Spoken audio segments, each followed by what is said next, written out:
I'm very much against handheld almost always. But then there's a time when you're actually trying to give it as much dynamic. This is probably not, you're shooting for a stance, okay? That's where you want to be very safe. But there's times, let's say you're shooting photo session, it's boring, okay? You can use handheld to your advantage. You can have a very dynamic, again, you want to keep your center of gravity over your body. But if you move around, you can have a shot that doesn't look completely shaky, but has a lot of potential, a lot of energy to it, a lot of dynamic movement. So you can use connecting shots, you can use all sorts of things and kind of give it that look.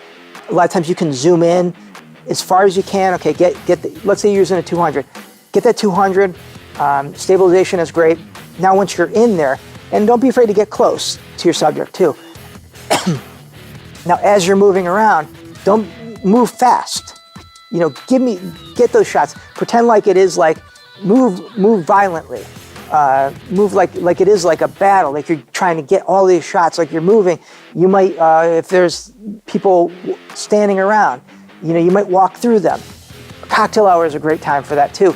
You see all these people, this line of people, or just kind of talking to each other. You can kind of see how you walk through there. So walk through there, and as you go into one person, don't just give that, try. Obviously, that's an okay thing too, is get your normal cocktail hour shot. But as you're walking through, kind of you have the zoomed in shot, and then kind of zoom down what they're eating and move over.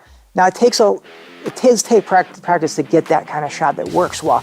But once you get that, once you kind of learn that style, it's very useful in making something that's boring, that nothing's happening, and kind of turn into something good.